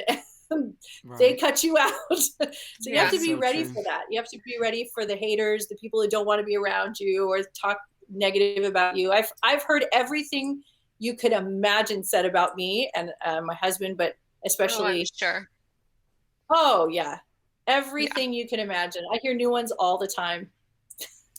Well, you're very, very brave for sure to come on and tell your story. And Smitty's got to leave us soon here. So Smitty, before you take off, did you have any last questions for Oriah? Just what is some of the, do you have many supporters in this belief? Many supporters where? In your belief. I mean, you have people who have came to you because of like experiences or similar experiences and talk to you. Okay, so I have just come out publicly. Yeah. I have just come out publicly this month. So no one has come to me for that purpose yet, except for online. I'm hearing a lot of feedback from people who have had similar experiences. But the people who have seen me, they don't know about this experience. They just, they kind of enjoy the benefits of it. So the people who have enjoyed the benefits of it, I have quite a bit of people in that category who have really enjoyed a lot of the teachings, you would call it, or wisdom teachings or information that I provide. And they get very excited and they've had some life-changing, experiences. Yeah. Okay. Thank you. So can I tell everybody my...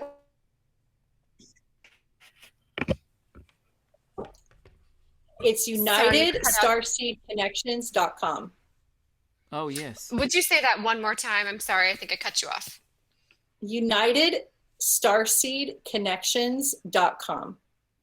And there you will find the full story and transcription, plus lots of photos before and after of my life. And that's a book that should be available tomorrow, but you can pre-order today. It's the Kindle is up on Amazon.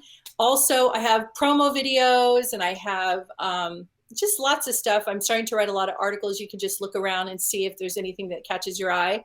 If anybody has any questions, I'm trying to find a way that I can get to a lot of these questions. People are sending me questions or they have similar experiences, and I haven't figured out a format yet because I have a feeling today, oh my God, I'm not alone. Thank God someone's talking about it. I just, it takes guts to be up in the front, and go first because you're the one that has to get the arrows, but somebody has to talk and we have to start disclosing, and everyone has had experiences like this. I encourage you to step forward and start speaking so we become more of the norm and not the weirdo ones, but we're actually the ones that are trying to evolve the planet. So right. And share your story. Oriah, I find that oftentimes in today's society, people really need to or want to group things into boxes and not really have there be any carryover or crossover between the boxes of religion and science and aliens and Bigfoots and paranormal, chemistry, astrophysics, all of it. But you really struck a chord with me when you talked a little bit about how you used to be kind of on the introverted side, right? And now you're obviously a little bit of a different person since this experience. And it made me think of an experience I had in college, and I have not told many people this. Maybe I've told CJ, I'm not sure. But in college, I was incredibly introverted and had an incredible amount of stage fright. Like, I could not publicly speak. It was impossible. And my very first semester, I had to take a class called Oral Communications, which was essentially giving speeches. And I'll never forget, shortly before my first speech, my mother asked me, and she worked at a shirt factory in a small town where I grew up in Mississippi. And she said, hey, I know you're terrified to give this speech. I want you to let me know what time is the speech. And that morning, that day, I'm going to get together with my coworkers and we're going to all pray for you, okay? And I said, and I grew up in a very religious household, and I said, this is a great idea. I told her what time it was. And when it was time for my speech, I knew that they were there praying for me, and sure enough, they were. And I literally felt something else take over my body. Like, I cannot even remember giving that speech. But whether it was a good speech or whether the teacher just felt sorry for me, I got an A on that speech, and I was able to make it through the course. But I felt another entity of some sort just take over my body and give that speech for me.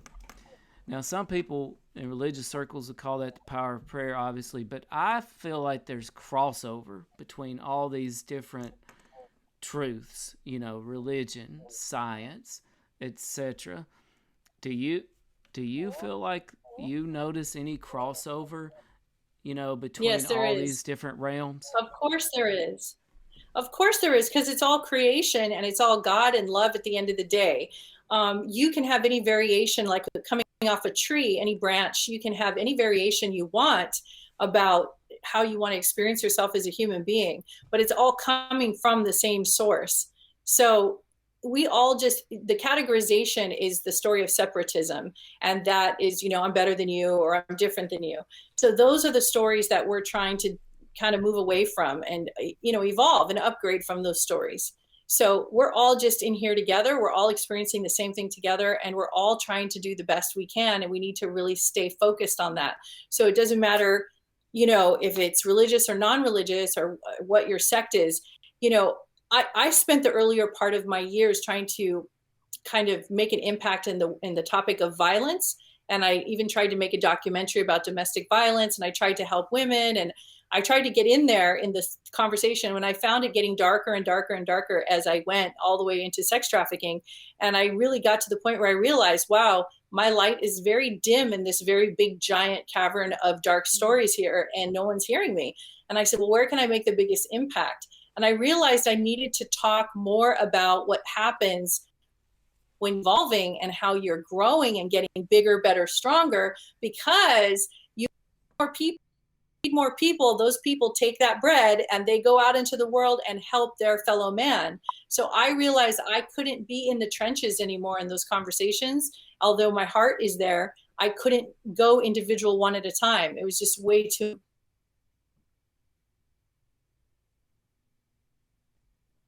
This is the best way for me to reach a lot of people, is to encourage and upgrade, uplift where you already are. Right. So when you were younger and your family was very highly involved in your church, and you mentioned that you were very religious when you were younger, and then you kind of fell away from it when you were in your teens and rebelled in a typical teen way, and spent 20 years or so finding yourself, met your husband, had this experience, you feel very upgraded, you feel very enlightened and connected today. You call yourself Oracle, which to my knowledge is like an ancient Greek term for a priestess, right? So do you now feel more connected to God or the universe after this experience? Would you say that it's all kind of come full circle for you? Yes, actually, I'm going to answer that question. It's a great question. And then I realized my assistant just told me I have to go because I have another podcast that I'm late for. And this question is good. There is a point that one gets to in their psyche and in their personal experience of themselves, where you start to feel like, there's more, than what you just see in the mirror. You know that you can feel more, you know that you can give more, and you don't know exactly how and where, or where to put your energy. So you get to this place where it's kind of like jumping off of a ledge. You kind of just let go. Everyone's heard the phrase, let go, let God, but it's like you just let go. And this letting go is when you allow yourself to be in your full essence. You allow yourself to be fully out, whether that means an art or speaker or healer or teacher or mathematician or painter or gardener, landscaper. Doesn't matter what it is that is your full expression. Whatever you want to be, you surrender to that. And inside of that is where you start to reach these higher vibrations within yourself, with others in different ways, and they feel your impact differently. You resonate differently, you move energy differently, and you become different. So you start to feel more of who you really are, like on the other side, like who you are in your higher self. You start to feel more connected to that vibration, and you can see the evidence around you. It totally gives you that feedback. So that's the best I could say in a short period of time. Yes. Well, we won't keep you any but longer. I have to go. Yes, we would love to have you back. Thank you so much. Please reach out to me. Yeah, give us that website one more time. United Starseed Connection Group, UnitedStarseedConnections.com. Oriah, next time we would also like to meet Riz. Yes. Oh, yeah. We would love to meet Riz too. Yeah. He's a whole different ball of wax. Perfect. We would love it. And to Kelly, if you're still watching, thank you for connecting us and bringing Oriah into our world of all things unexplained. And we hope everybody listening will like us and follow us. And we'll be putting the podcast out over the next few weeks. So, yay. Thank you so much. Oriah. Okay, Thanks, see y'all later. Have a great weekend. Bye-bye. Bye. Bye. Well, CJ, oh my gosh, that was I could great. go on for another few hours. I know. Well, we've got to have her back on because I had a lot more to ask her. One thing I was wondering, and she's gone now, but I was wondering, wow, you talk about pressure. This alien surgery incident happens to her in front of a dude she's dating. I know. First of all, that might be the end of a marriage, but I think in almost every circumstance, that would probably be the end of that relationship, don't you? Yes, except given what I know about her husband. I do think that maybe, she was chosen because her husband was already possibly communicating with the other side and was open to it and sort of coaching her through what was happening, knowing what the outcome would be. I mean, that's the only reason I can think he didn't run for the hills, because, man, well, I wouldn't know what to do with that. Well, you know what, CJ? I wanted to ask her, did she think this was some sort of divine intervention?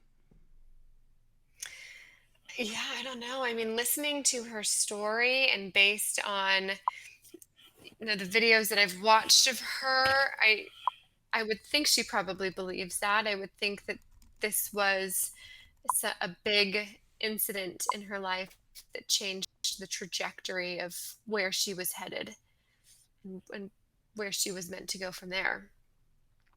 So, I know I had lots more questions too. We've all heard the term star-crossed lovers, right?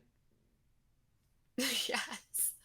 I mean, maybe they knew, right? Yeah. I think they knew.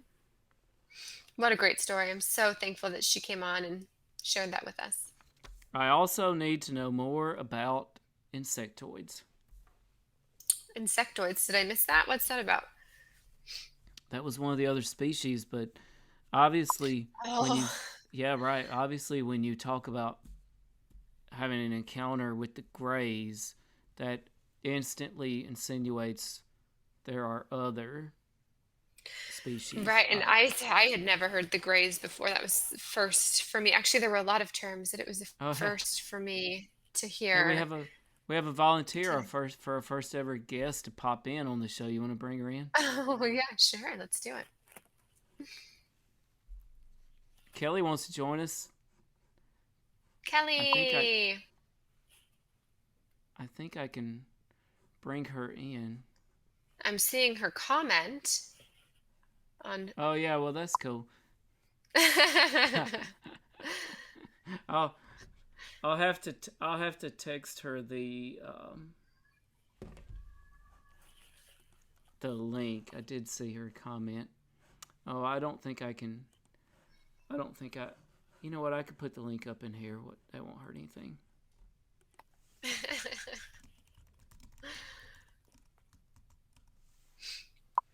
Yeah, Kelly's the reason this all happened.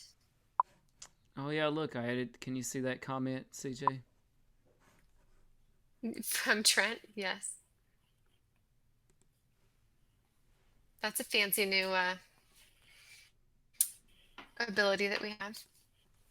Yeah, I just realized that. You've upgraded.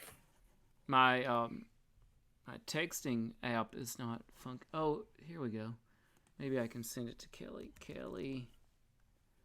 There we go.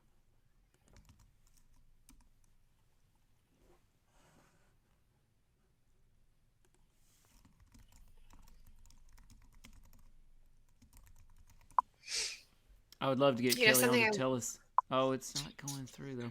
But I would love to get Kelly on to tell us more about her friend that knows Oriah. Well, another she thing may I not want wanted. to talk about that friend. Yeah, that's true. Another thing I wanted to get into with Oriah was she kept talking about vibrations. You know. Mm-hmm. And it made me think of Board Camp Crystal Mining. Here we go. Kelly is joining.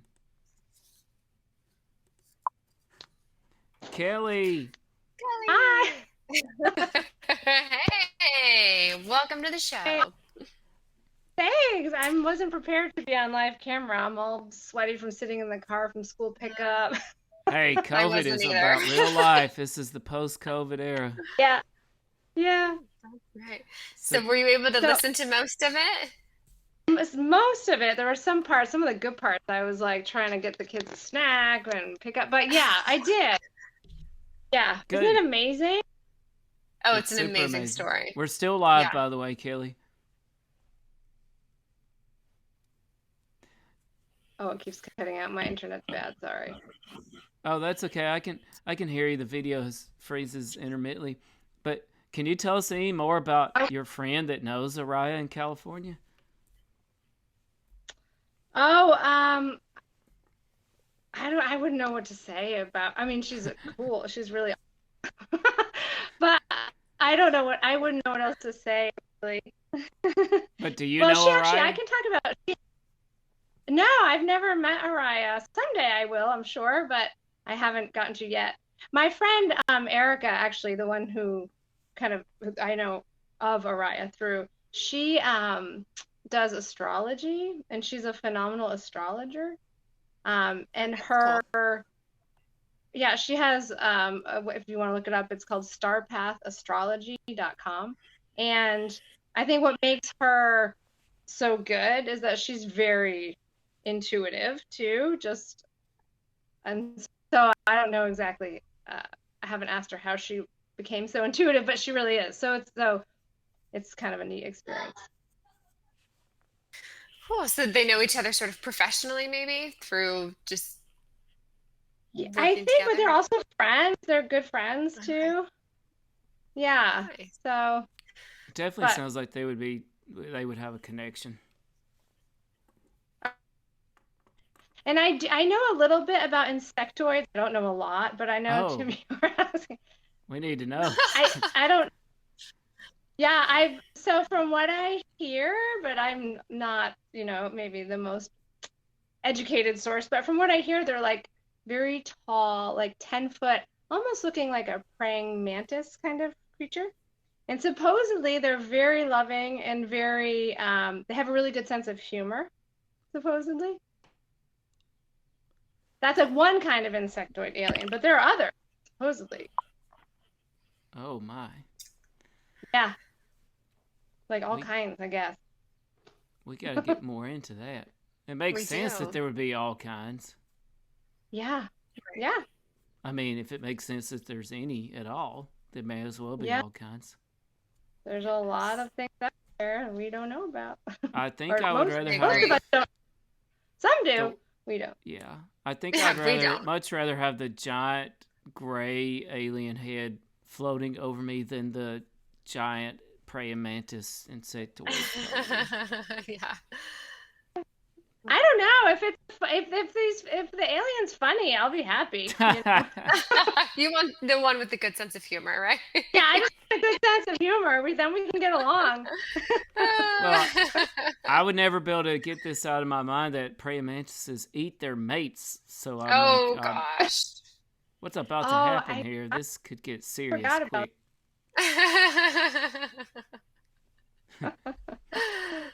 Well, thanks for joining us, Kelly. I've got to get going.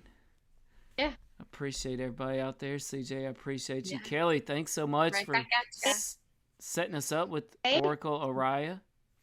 Yeah, I hope you bring her back, and hope you get to talk to Riz, her husband, too, and maybe Erica about astrology. You get all kinds of good things to talk about. The doors just keep opening.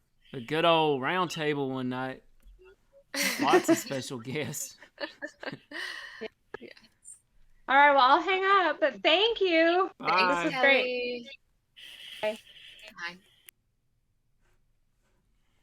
And I think I accidentally deleted CJ off the show too. If she joins us again, that's fine. Otherwise, thank you everybody for joining us. Please give us a rating, 5 stars, review, follow, check out allthings-unexplained.com. To all the listeners on Facebook Live, we appreciate you. Thanks so much for interacting with the show. All the listeners around the world listening to the podcast or on YouTube, we appreciate you. We can't thank you enough for joining us on these adventures. Thanks so much, everybody. Have a great night, great day, great weekend. See y'all. Stay unexplained.